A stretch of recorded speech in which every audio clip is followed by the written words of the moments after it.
what's up? Check out this blunt and honest review from the Jock and Nerd Podcast. That's us. My name is Imran. My name's Anthony. He's the jock. He's the nerd. And he's the rug boy. What's up, guys? Jock and Nerd. Okay, fellas, let's get into this week's movie review. We will be discussing 1982 horror classic Poltergeist. Here's your spoilers for like a 43-year-old. Strap yourselves in, you fucks. Spoiler time. How did we land on this movie, Anthony? Well, there was a little bit of an off week here with nothing that we normally would talk about being either ending or being released. So the month of October, we're recording this 11 days before Halloween. Usually around this time, if we have a movie we can talk about, we'll pick a horror film. I think we did something like this last year. Oh, yeah. We went through all the firsts of the Trinity or the great slashers. Yeah, that was Halloween, great. Oh, the slashers. Friday the 13th. Yeah, it was fun. And Nightmare on Elm Street. Yeah, that was great. So this one, we're doing Poltergeist, which is one of the, I think AFI has it one of the 100 best films ever, or so I don't know what. Maybe they don't. But this is a horror classic, and two of the three of us, I believe, hadn't ever seen it. Yeah. This is on a lot of lists of best horror movies, and then I found out you had never seen it, and I was like, "Oh, you haven't seen it, right?" Me? Oh, just wait. I've told this story. I can't believe you don't remember. Just wait till we get to that part. Boy, do I have a connection to this film. You're the ghost. I am the Geist. Yeah, Imran Geist. The movie should have been called Imran Geist. That was me. Anyways, movie originally released June 4th, 1982. And this whole franchise, this idea comes from Steven Spielberg, created by Steven Spielberg. This movie directed by Tobe Hooper, who had done Texas Chainsaw Massacre before, known for that. But it's written by Steven Spielberg, Michael Grace, and Mark Victor from a story by Spielberg. It goes on to have a couple of sequels and kind of a little franchise. Poltergeist 2, The Other Side in 1986, Poltergeist 3 in 1988. And then they remake the fucking thing, Poltergeist, in 2015. I didn't even know that existed. Sam Rockwell's in that one. I had no idea. Didn't do well. And there was also a television show, Poltergeist, The Legacy, in the late 90s. This movie originally nominated for 3 Academy Awards: original score, sound effects, and best visual effects. On the Rotten Tomatoes, currently Poltergeist is at 87% tomato meter. Critics, 79% popcorn meter. On Metacritic, they're giving it a 79 as well. Is there a letterbox for this, Anthony? 3.5. Oh, that's pretty good. That's pretty good, right? It's decent. It's like all right. It's anything above like the 3 to 3.5 is like a decent movie. Okay. I like that. This movie was made for $10,019,082 and goes on to finish domestically $77 million. It was a big hit in 1982, becoming the 8th highest grossing film of 1982. It goes on to kind of be a cult hit. Anthony, what are some of those 1982 movies? I got a link in here. Oh, shit. There. Let me click on that fucking link for you. 1982. What's 1982 look like? Let's do in-year releases. So 1982, let's do the top 10. Yeah. Number 1 that year, a movie that Steven Spielberg had a little involvement in, E.T. Yeah. Number 2, Tootsie. Number 3, An Officer and a Gentleman. I don't know what that is. Oh, come on. That's Richard Gere. Yeah. Marrying the lady. 4, Rocky 3. Great movie. Nice. Tootsie's also 5, good. Porky's. Oh, Porky's. Yeah. 82. 6, Star Trek II, The Wrath of Khan. Oh, shit. We did that one. Number 7, 48 Hours. Nice. Great 8, movie. Poltergeist, which we're going to talk about. 9, The Best Little Whorehouse in Texas. Yeah, Remember that? yeah, it's Sybil Shepherd. I've never seen it. And then 10 is Annie. Oh, the musical Annie. Listen. And then other movies, just noteworthy movies from that year. Gandhi. Yeah. First Blood. Yeah. This is a great year. Conan the Barbarian. That's right, baby. Tron. Yes. Blade Runner. Fast Times at Ridgemont High. Oh, man. Fast Times. The Road Warrior. And The Thing, which we reviewed. Yeah. Man, what a year. That's a great fucking year. A bunch of other movies. There's a lot of other movies. Raiders? Did Raiders come out in 82 or 81? No, Raiders is a re-release. That's a re-release. Oh, it was the 82 re-release. Wow, yeah, they were re-releasing Hanky Panky came out that year. It's 82 was quite a year. A lot of Drew Struzan posters in 82 as well. Oh, yeah. I'll go back and look them up. But yeah, good year. Going back to the writing, Spielberg wanted Stephen King to co-write the screenplay, but he was unavailable.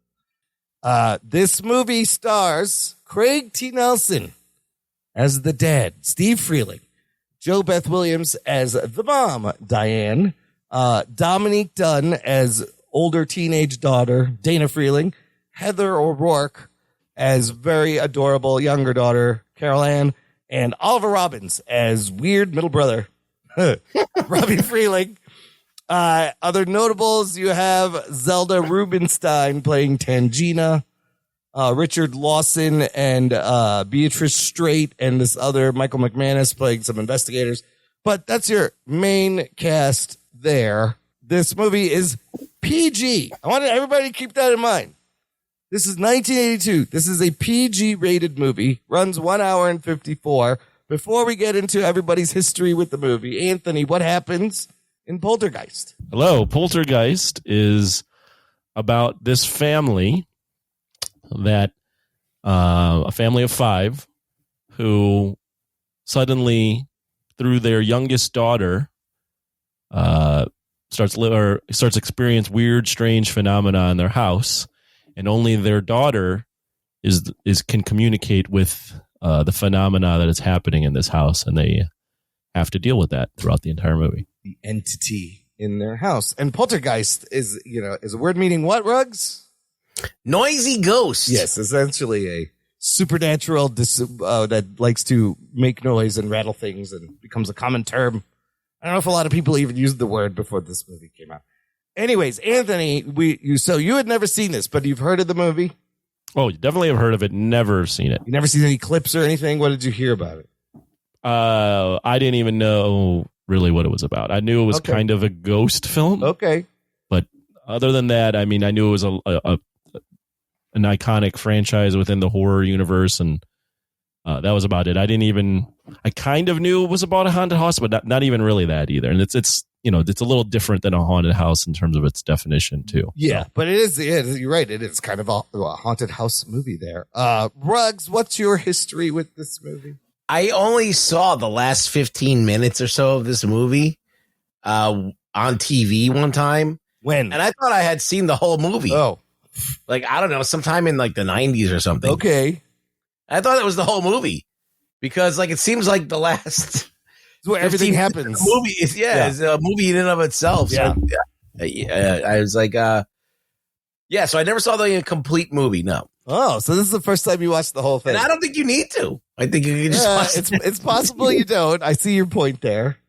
Here's my history with this movie. And I've mentioned this and you fuckers don't remember. Longtime listeners may remember. But I'm going to take you back. It's 1982. Picture it. How old are you? I'm a small, brown, 6-year-old boy. I am brown still. And I am being babysit by my teenage cousins. What were their names? If it was all of them, it was Amr, Faraz, and Anila. Okay, good to set the scene. They were a little bit older, but they would take me out to the park. They were into skateboards. So for some reason, they decide while they're babysitting me when I'm 6 in 1982 that they're gonna go see a movie. Guess what movie they take me to go see? A 6-year-old. Now, it's a PG movie. We go to see Poltergeist. So at the movie theater? At the movie theater. And this is technically the first movie I ever saw in a movie theater at 6 years old. Yes. Oh, shit. At 1982, because I have flashes of memories first of arriving at the theater. But I was 6. Parts of this movie traumatized me and have been stuck in my head for 44 years now. You don't understand. This movie has been with me my whole life. When you see something that little, like I think from the time that you're 5, it's one of my earliest memories, 4 or 5, it gets burned into your it's kind of burned into your brain. Anything disturbing, not only does it burn into your brain, but you almost exaggerate it because there's not to take this about me, but there's movies that I've seen as a kid that I thought, wow, that was really violent. I don't ever want to watch that again. And then I watch it as an adult. I'm like, oh, that's not bad at all. And that moment happened to me rewatching this movie just the other day. But I will point out the moments that fucking stuck with me my whole life. And was it responsible of them to take me to this movie? I don't know. But at the same time, no, not a 6-year-old. It wasn't PG. It wasn't like an R-rated movie, right? They were like, oh, PG. But good God. PG back in those days was parental guidance, right? Meaning that you had to decide if it was good enough for your kid. So they made the wrong decision. Clearly. Now, PG just means it's for kids, right? So, yeah. Did you make it through the whole movie? Yeah. Did you have to cover your eyes at all, or what was the reaction? You got to. I mean, you can't leave it at that. I want to know what happened. I'm trying to remember, and I just have like these flashes of images in my head from the movie and me maybe covering my eyes. Did they roll you out in a wheelchair after because you were catatonic? I mean, I must have been crying by the end of it. I don't remember. I'm actually, I'm going to ask them if they even remember taking me to this. I meant to do that before this episode. I didn't get a chance to. Shut that goddamn kid up. Because I want to know what you were thinking and how I reacted. I must have been it freaked me out. I'm telling you, the image is burned in my head. Like, it's one of my earliest memories. It's always your older cousin that fucks you over. And that same thing happened to me with Jaws. It was not at the movies. It was just at their house. Yeah. And my older cousins, they were watching, we're going to watch Jaws tonight while they babysat me. And I was like, I was 5. I think. I don't remember how old. Even their mom, when she would babysit me, she would take me to see weird movies too that were not appropriate. I don't know what it was with these people, but it happened a couple times. You still keep in touch with them? Yeah. Oh yeah. Okay, good. Yeah. I thought maybe that was the fork in the road. No, I don't even know if my parents knew any of this happened. I don't think they would have allowed that. So that is all to say, this movie has a special place in my heart. Anthony, first time watching it now with today's lens, what did you think of Poltergeist? So I watched the movie for the first time, as you mentioned, and this is one of those movies where I like the 80s movies, don't get me wrong.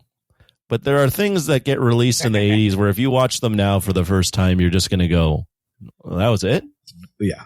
And this is one of those movies for me where I understand at the time, you have to watch these with the lens of, okay, if I saw this at the time, maybe I would have thought it was scary.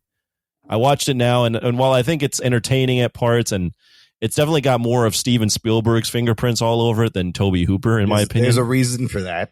So it does have that like kind of whimsical 80s thing. There are so many things in this movie where I'm like, just get the fuck out of the house. Why are you guys still there? Why don't you just but leave? I do like that the fact that like they give them a reason to stay, and it's not just like, well, why are you just continue living here and no one believes you? Like right away they flip that and go, oh, everyone knows it's haunted, like right away. Yeah. But overall, I was like, I can see why people would have liked it at the time. I don't know for me watching it now, it didn't have much of an impact on me. I just went, oh, there are some cute scenes and all that, but I mean, the special effects are really aged. The tone to me is not scary at all. And there's some stuff with the plot, like right away there. I'm just like, well, why are you guys just hanging out in the fucking house? Well, that's a horror movie 101 is like, yeah, no, but there's like, it's just dumb shit. So I was just like, this is all right. Okay. I didn't see this and go like, when I watched the first Halloween or the first Friday the 13th, I was like, oh, these like, they're not scary. None of those movies are scary to me, but this one was more to me really childish, other than the scene where he's ripping off his face. But but and then we'll get into it later. There is a whole curse around this movie after it was made and stuff, and it's kind of unfortunate. It's kind of crazy. Ruggs, what about you? Watching the whole thing finally. It gave me like Ghostbusters vibes for a little bit.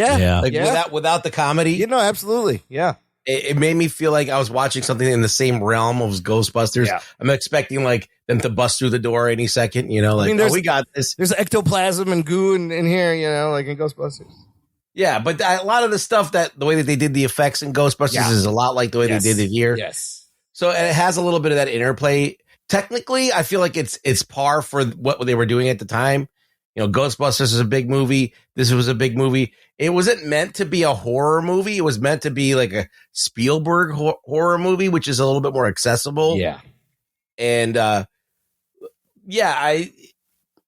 think it's an okay movie that anybody can watch. You don't have to be into ghosts and shit. You don't have to be into horror. It's kind of a very accessible movie. But I also think, just like Anthony said, there's some wacky script shit in here that they're just acting so normal, and there's fucking crazy shit going on upstairs. They're just completely like, we're just don't go up the stairs, don't touch the door. They're just living with it. We're just gonna live. Yeah, Our daughter's captured. Whatever. See? I kind of love that. It's kind of different. But let me just jump in and then you can get your thoughts. Yeah. That's one of my gripes with the 80s films. I think a lot of people, maybe even you guys, sometimes give a pass to, and Ruggs isn't giving it a pass now, but there's things that you guys just would not let happen today that you're like, oh, 80s, whatever, it's cool. Well, the 80s, I think the difference is I think that the type of filmmaking that they made in the 80s was where they started with the beginning of the blockbuster and all that stuff. All these movies had to be really dumb. Because I don't know why they were so dumb, but a lot of them were very dumb. Yeah. Like Jaws wasn't. That was a little bit more cerebral. But a lot of these movies there's nothing much to them. And that was the attitude. It wasn't the writers or necessarily it was the people making the movies were like, we got to get to this. And that was just their way of filmmaking. It was really, I don't know, dumbed down is the best way to put it. Yeah. Real dumb. I mean, the way the family is acting, where they're just living in the house and the daughter's captured and they're just like, oh, we're going to tell a bedtime story now. It's like, what the fuck? Your fucking daughter's captured. There's a fucking ghost in the house. I think now that it's more egregious now because we've grown up watching movies. We know the language of movies. We know the language of storytelling, and we know whether or not that we know it. We've seen enough stuff, we've consumed enough things to start to see the patterns. There wasn't a film going society at that point. It just started becoming that, that blockbuster. Everybody go to the movies and talk about. People would just go to the movies and not think about them afterwards. There wasn't the Siskel and Ebert type reviews and all that stuff that kind of brought it to the forefront and people starting to criticize movies. Right. So these movies would just do whatever. Right. And you could see it plain as day in a lot of these movies. E.T. is a little bit better thought out. Right. Some of the prime ones are thought out a little bit better, but this one was clearly, I don't know what was going on with the script at all. Oh, sorry, Imran. I want to hear what your thoughts were watching this again. Oh my God. Because it means a lot for me personally. But what really works in this movie is, you guys touched on it a little bit, the Spielberg-esque family drama, that it really becomes a movie about this family trying to save their daughter. And that's why I buy that they don't want to leave, because their daughter is somewhere in a dimension and the mom's not leaving until she gets her. No. Wait, real quick.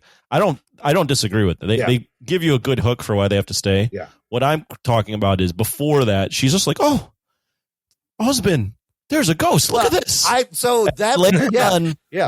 they're in the house and the daughter's captured. Yeah. There's parts of this movie where they're just living their life as if I don't know how much. Fuck. Yeah. It's Tuesday. Yeah. Our daughter's captured. Whatever. I don't know how long she was in there, but it seemed like some time has passed. But that moment where they're amused by the ghost instead of being scared, I thought that was really charming and different. It was a little bit of a flip where they're like, oh my God, look at these fun tricks this ghost could do. And they set up that it's playful, and then you find out it's not playful. Well, there is one ghost. It's not playful. I got a question for you, Rimrun, real quick. Yeah. Because you're the one with the deepest connection to this film. Yes. So I'm going to flip this on its head and ask you a question. Yeah. Now that you've seen the film, this is the first time you've ever rewatched the film. No, I mean, I've seen it over the years. Okay. Yeah. All right. And I watched all the 2 and 3 I've seen. You love it. It obviously has a special place for you, which makes sense.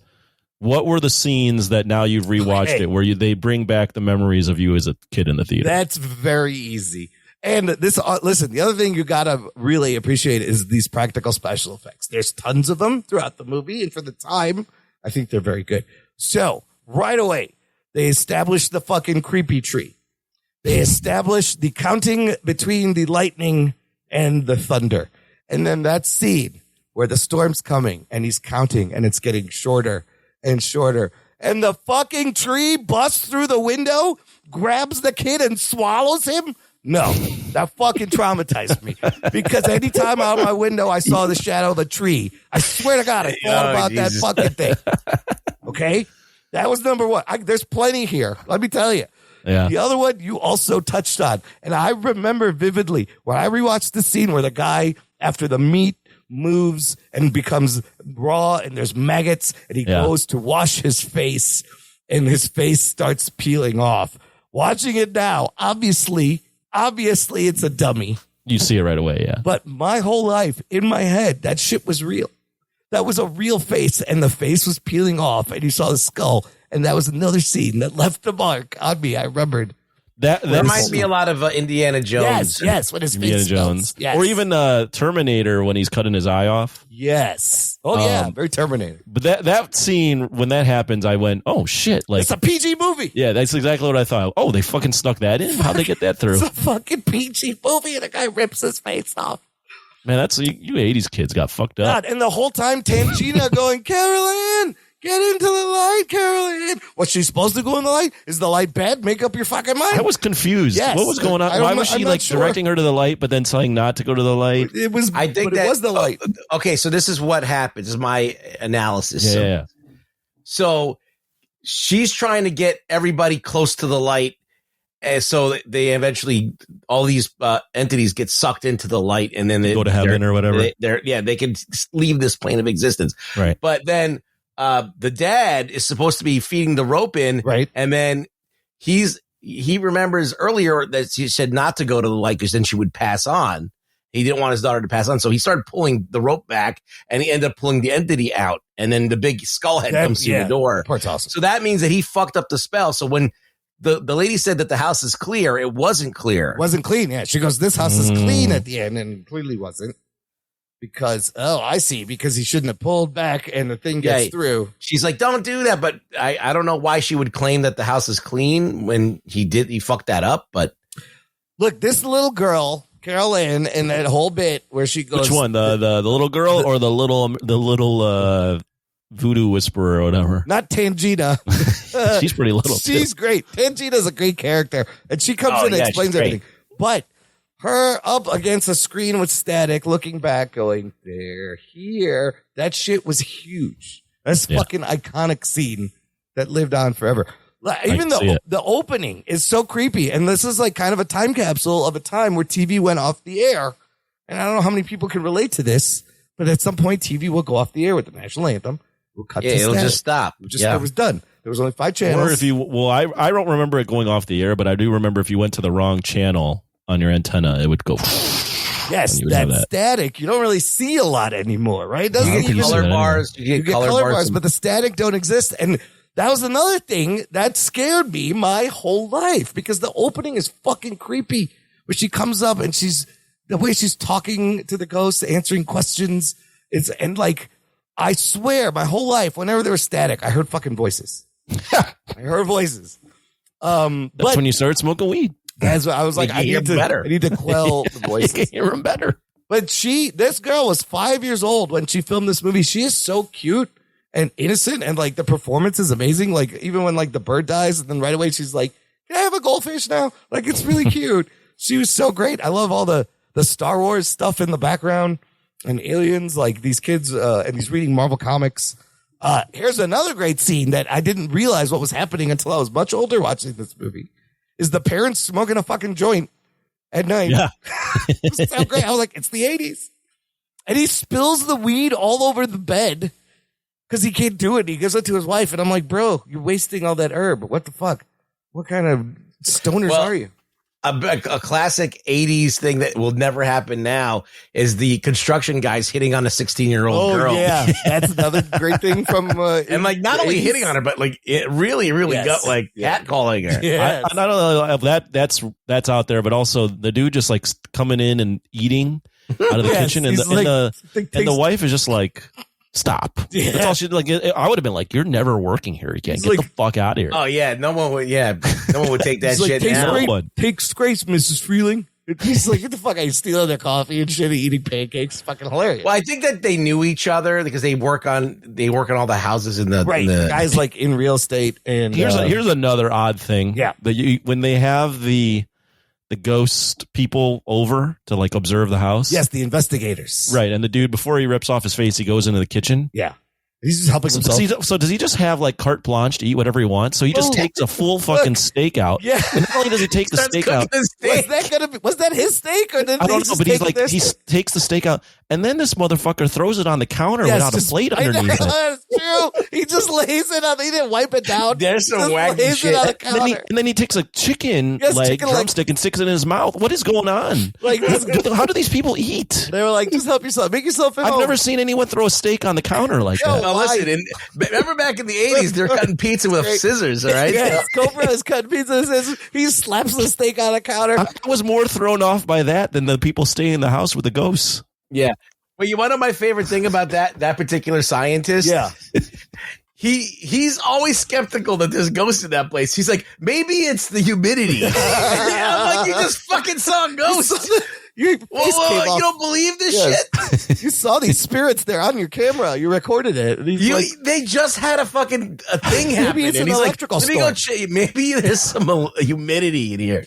A lot of little odd quirks like that, which Yeah. makes the movie Yes. more. Yes. It makes the movie more like, oh, that's the '80s, and it does have that appeal where I'm like, oh, Makes it that's more kind of fun to cute. talk about. It is, yeah. Here's another weird thing. It's another thing that stuck with me. The creepy clown doll. First of all, who's making this toy? Why are you buying this toy for your fucking kid? Wait, it's the fucking creepiest clown doll. Why do you have it? And then the thing grabbing him under the bed. Oh, fuck no. I was afraid of under my bed for a long time. But then he kills that thing. He rips it apart. He does rip it apart. And that's the second kidnapping attempt. What about the mom beast. in the bathtub? Why are you filming her in the bathtub? Oh yeah, that's a weird whole segment where they're just showing that they're like relaxed. I thought something was going to happen in the bathtub. Yeah, I'm like, oh, this is nothing And- gonna and happen. nothing happens. She's naked, and the mom's naked. She's like in the bathtub, like she's dyeing her hair. Well, the structure of that plot isn't it like right before that, before she's in the bathtub and the kids are going to sleep? Doesn't she and the husband say that they're going to stay at a hotel that night?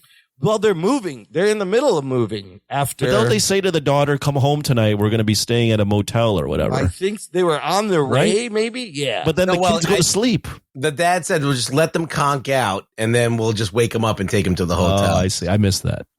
But here's the. it just looked. Yeah.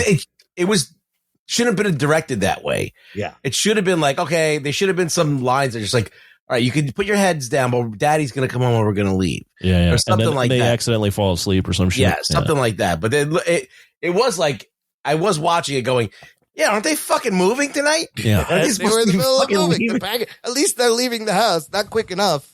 Like they just busted a ghost I would've like a got day ago. I would have got the fuck And out they of there. set up the room they set up the room, they put the bed back, everything. Yeah. Like, Oh, yeah. no, you're supposed to be leaving. The room got trashed. I do love like some of the effects in the beginning where the kitchen chairs restack and it's one single take where the camera pans away and it comes back and then people just come in and put the chairs on there, off camera.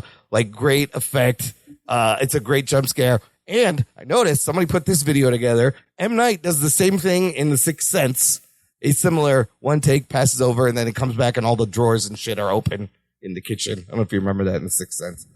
But that's always another iconic scene that stuck in my head is that in the beginning, they're playful. There are some weird edits in this movie. Did you guys notice when she's like telling the story of the chair? It like cuts in the middle of her sentence to them at their neighbors, asking him. And they act like they're all stoned talking to their neighbor.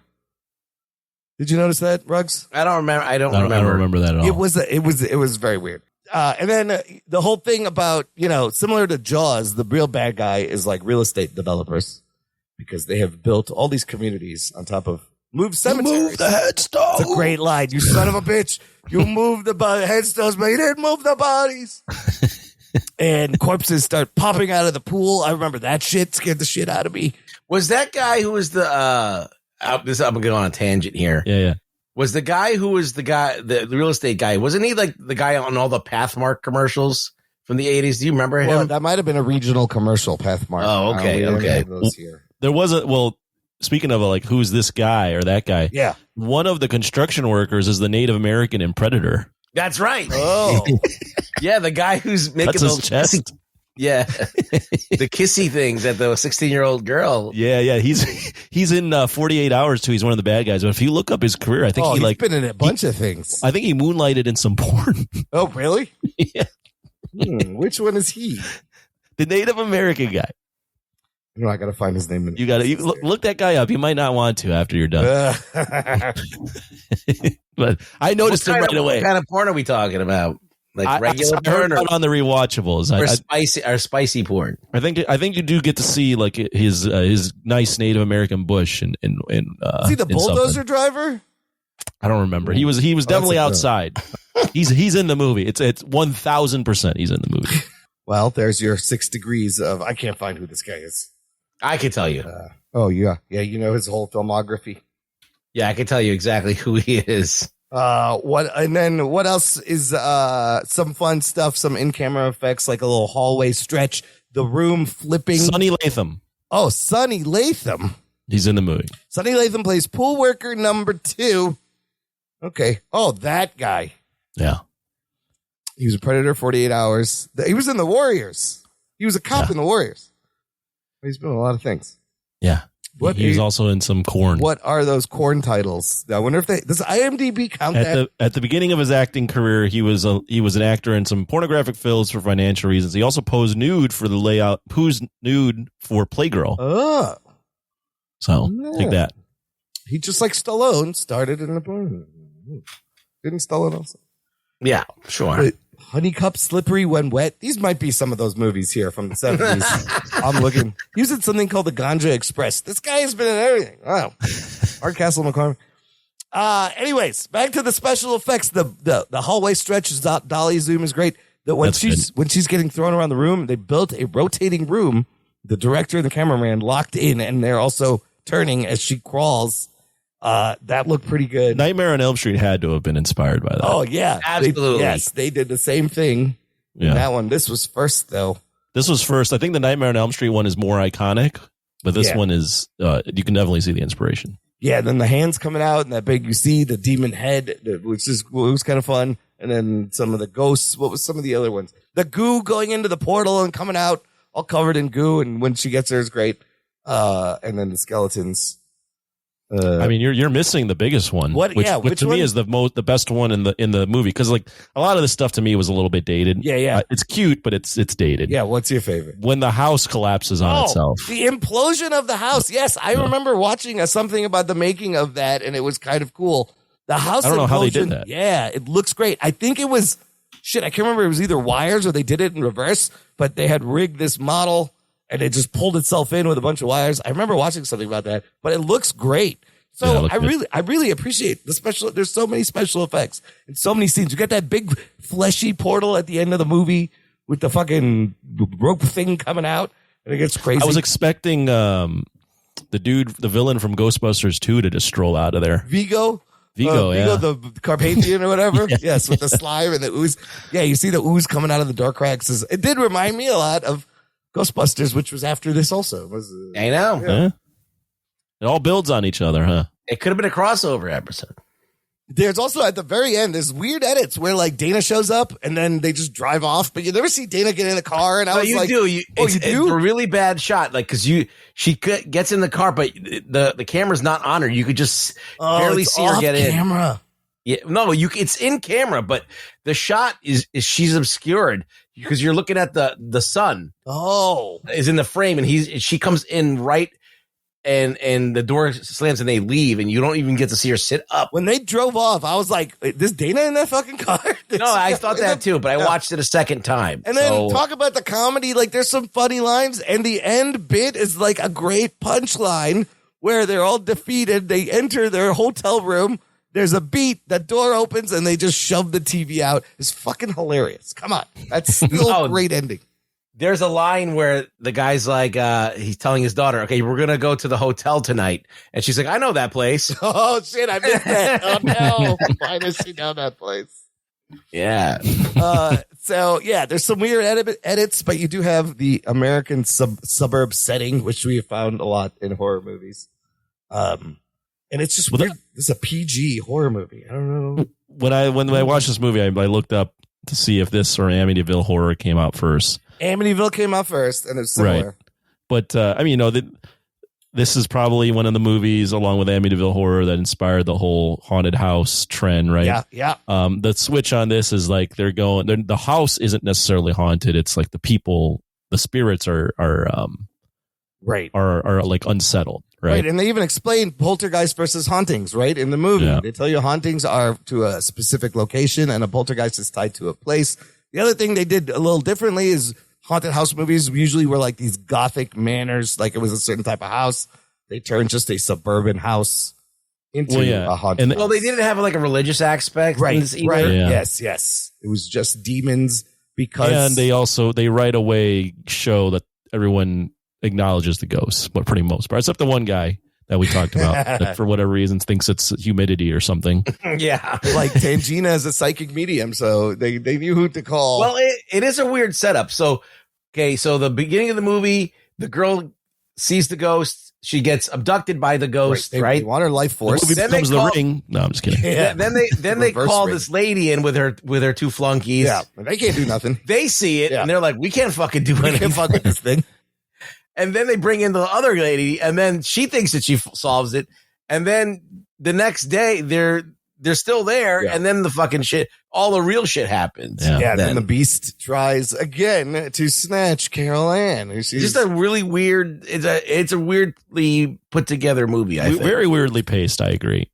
They do say that again. The whole horror movie trope where it's the fake out ending. You think everything's fine, and then it's not done. Yeah. They do that here too. Yeah. Where she says the house is clean and it's not. And in the sequels, everyone's living fine and it's not. The sequels, the beast continues to try to snatch Carol Ann. Sequels. Have you seen the sequels? Yeah, they're not good. Really? They're not good. Don't worry about those. Don't worry about any of those other, even the remake. All you need is the first Poltergeist. Effects done by Industrial Light and Magic. And, LM. Yep. Roger Ebert gave it 3 out of 4 stars in 1982. He liked the movie. Now, there's a couple interesting things. But I heard Siskel didn't like it. Oh, I don't know. I just looked up his review. I didn't see. Maybe Siskel gave it a thumbs down. So Ebert gave it a thumbs up. Ebert They were split. They were split. Siskel 1.5 stars. Oh shit! Siskel did not like it. No, Ebert did. I liked Ebert more than Siskel anyway. So I was more. Siskel had a stick. Yeah, no, both of them had a stick up his ass. Siskel was an asshole. I was always like Roger Ebert was the guy I always thought had I had the same thoughts I had basically. Whatever. I was always like, I trust Ebert. Here's Siskel's quote. Here, I'll give you Ebert's quote and Siskel's quote. Yeah. Ebert, 3.5 stars out of 4. An effective thriller, not so much because of the special effects as because Hooper and Spielberg have tried to see the movie's strange events through the eyes of family members instead of just standing back and letting the special effects overwhelm the cast along with the audience. Yeah. So you like the family story. Yeah. Gene Siskel, 1.5 stars out of 4.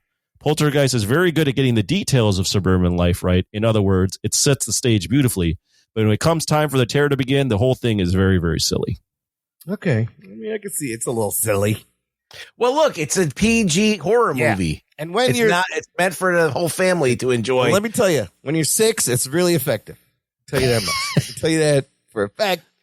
Now, here's why it feels like a Steven Spielberg movie is essentially, it turns out, from various sources who are out there talking years later, Spielberg essentially ghost directed the movie. He was on set a lot.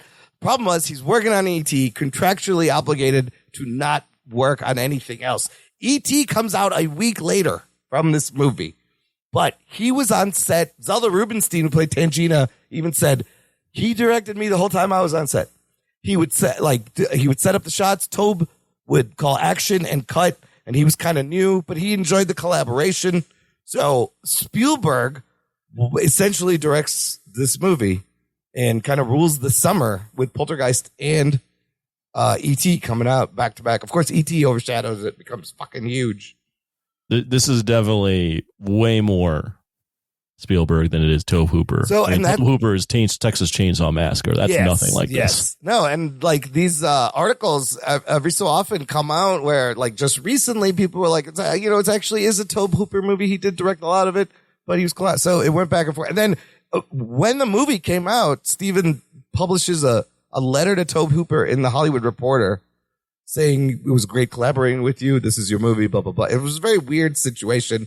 But there was also some litigation about who gets directing credit because of how much time he was there.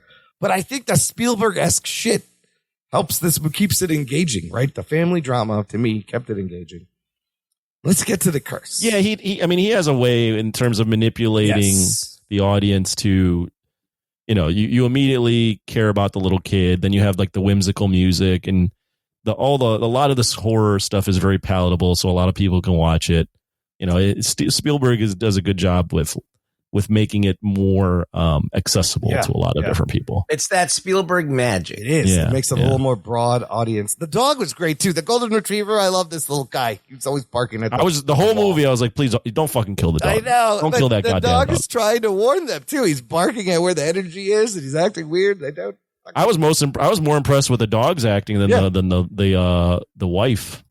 Oh, JoBeth Williams? Come on. She's been in a lot of things. Craig T. Nelson. The dog was great. The dog was really good. I didn't think very much of the woman, so there you go. Craig T. Nelson? He went on to be Coach in that show, I know Coach. that. Yeah, so. No, I know him as the villain in Action Jackson. Oh, that's right. He was over the top. He knows like karate. Yeah, he was over the top villain in that movie. That was great. But JoBeth Williams, she did a lot of 80s stuff, I guess. Okay.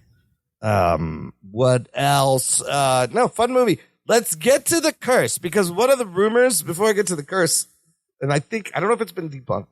The rumor was they used real skeletons instead of fake ones because it was cheaper to buy real skeletons in the movie. That's what JoBeth Williams had heard. Well, who has these human skeletons? Who's selling human skeletons? Do people sell fucking skeletons, bro? I don't think so. I don't know. But she said she asked one of the set guys, and he said we bought them. That's like one of the old. That's like one of those old like 70s, 80s wives' tales that I don't believe. Yeah. But the curse actually gets a little serious here, as 4 cast members from this movie and the sequels die during or after filming and the release of these movies. Now, this is it could be all circumstantial, but it is a little weird. And I remember hearing this growing up. I remember this curse. Let's start with Dominique Dunn, played Dana, the teenage daughter. She was murdered by her ex-boyfriend in 1982, just months after the movies came out. Jesus. Yeah. Now, this is the craziest one. Heather O'Rourke. Little Heather O'Rourke. So cute. So good in this role. She does the second movie. She does the third movie. She's 12 years old. They had misdiagnosed her with Crohn's disease a couple of years earlier. And in 1988, at the age of 12, she has an intestinal blockage that leads to septic shock. Because of the misdiagnosis of Crohn's, she had something else. And she dies shortly after the release of Poltergeist 3. In fact, if you watch 2, and especially 3, her face is a little puffier. And it was due to the medicine they were giving her for the Crohn's, which she didn't actually need. But that one was always crazy to me, that she would have been really good. Like, she was so empathic at 5 acting in these movies. Like, she had a great career, but that's crazy. Little Heather O'Rourke, poor Carol Ann. And then there's a character. Yeah, that one's sad too. That one's crazy. In the second movie, the third movie, there's a character, Reverend Henry Kane, played by Julian Beck. He dies of cancer in 1985 before the second film comes out. And then this guy, Will Sampson, who played the role of Taylor, died in 1987. So those are a little more natural deaths. This one's weird. So Richard Lawson, who was the investigators, he was the black guy who in the movie. He survived a plane crash in 1992 in which all the other passengers died, and he was the only survivor. Which is also kind of strange. And all this they blame to either on a shooting on a native burial ground or the real skeletons. I don't know. I don't know if it was cursed, but this is all just happened at the same time and appears as a curse. It's very unfortunate. But it's sad and kind of crazy that these things happen to this franchise and these people. But it just made the movie that much more, kind of. There's more mystique around the movie for like sure. The Crow, and you always think of Carol Ann. Or you think about like Bruce Lee's last movie and all those types of things, right? But still, I still rather. I mean, even with its 1982 special effects, I think it's a fun movie. It holds up. I thought you were going to go worth it. What, worth it for them dying? No. Yeah. Come on, I'm done. But I still like watching this again. Yeah, brought up a lot of memories. So how many times have you seen this movie?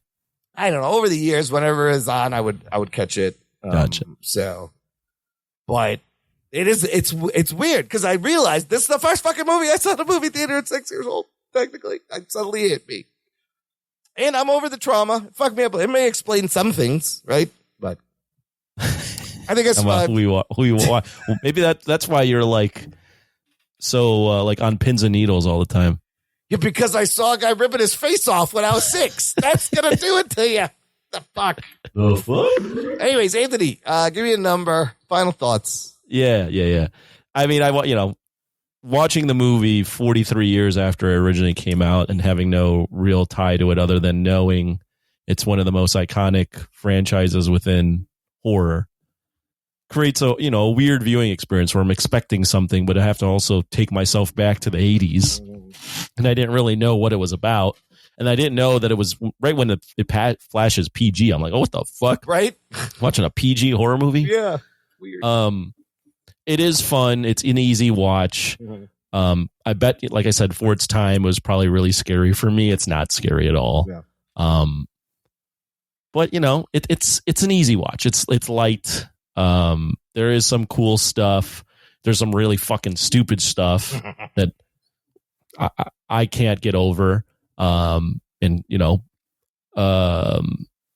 overall, I mean, I don't think it like hit me the same way like a Halloween or watching, sure, like I said, Friday the 13th, not necessarily Friday the 13th, but Nightmare on Elm Street. Yeah. So, horror is not my jam, but this isn't really to me that much.